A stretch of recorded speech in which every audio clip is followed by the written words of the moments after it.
Parlons un petit peu du Sanhédrin, l'institution du Sanhédrin lui-même, donc qui succède à la Knesset Agdola. Donc il y a toujours, comme on l'a dit, le Nasi, qui est aussi appelé le Rosh Yeshiva, et qui est aussi le représentant du peuple juif aux yeux du gouvernement. Deuxième personne qui occupe un poste important dans le Sanhédrin, c'est le Hav Bedin. Au début, le Sanhédrin, il siégeait dans le Beth Amikdash, dans ce qu'on appelle l'Ishkat Agazit. D'accord, donc une pièce dans le Beth Amikdash qui s'appelait la l'Ishkat Agazit. 40 ans avant la destruction du Beth Amikdash, le Sanhédrin part en exil, il sort donc du Beth Amikdash, et il perd une partie de son autorité, comme l'explique le Talmud. À Makom Gorem, on sait que l'endroit, c'était de par le fait qu'il se trouvait dans le Beth Amikdash qui pouvait avoir une certaine influence. Une des choses, c'est que il ne pouvait plus mettre à mort. Ça, c'était une des conséquences du fait qu'ils sont sortis de l'Ishkat Agazit. Après la destruction du Beth Amikdash, on voit que le Sanhédrin va souvent changer d'endroit. Au début, il va être établi à Yavne, ensuite à Ousha, il retourne ensuite à Yavne.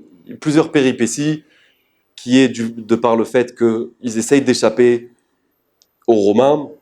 Les Romains qui voient le Nasi comme un danger pour leur contrôle sur le peuple d'Israël, car on sait, comme on l'a expliqué, les Nessiim étaient des descendants de David Améler, puisqu'ils étaient des descendants de Hillel Azaken, et ils avaient peur que soit restaurée la royauté, que ça donne envie au Bnei Israël de restaurer la royauté de la dynastie de David.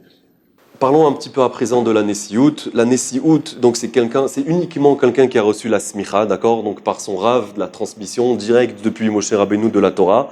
Donc c'est seulement quelqu'un qui faisait partie de la transmission, la chaîne de la transmission de la Torah de Rav en Talmid, donc de maître en élève, qui pouvait donner donc la Smicha, le pouvoir de pouvoir transmettre la Torah. Donc c'est seulement lorsqu'il y avait encore la Smicha, lorsque relativement tous les sages de Ham Israël étaient concentrés au même endroit, que ce concept-là de Nasi, de président du Sanhédrin, et du Sanhédrin lui-même, donc pouvait continuer. À peu près en 425, donc on sait que ce concept-là de la Smicha a été annulé, et plus tard au XVIe siècle, lorsque Rav Yosef Karo, donc le rédacteur du Shulchan Aruch, est arrivé à Tzfat, on a Rav Yaakov Berav, le mari Berav, qui a essayé de restaurer. Selon une des halachot, un des principes émis par le Rambam, qui dit que si tous les rabbanim qui se trouvent en Eretz Israël se mettent d'accord pour donner la smicha à un certain Rav, donc on pourra restaurer le Sanhédrin, on pourra restaurer le concept de la smicha, et c'est ce qu'essaye de faire donc Mari Berav au XVIe siècle.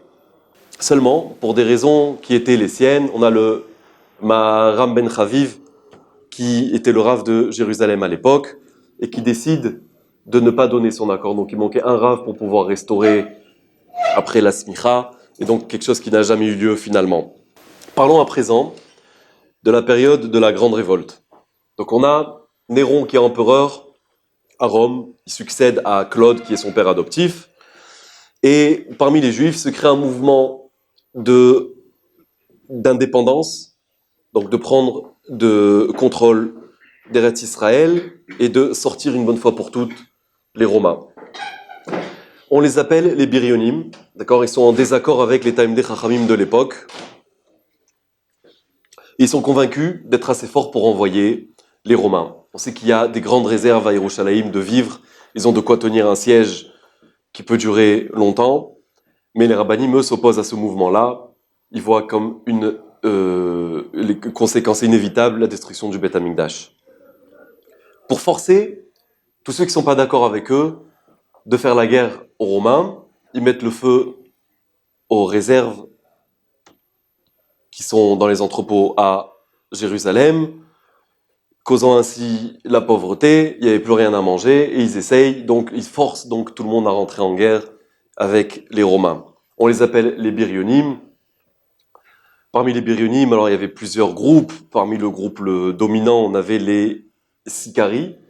On avait donc du nom de leur dirigeant qui s'appelait Abba Sikra, qui était le beau-frère de Rabbi Yochanan ben Zakkai. Donc les Romains décident de combattre ce mouvement-là.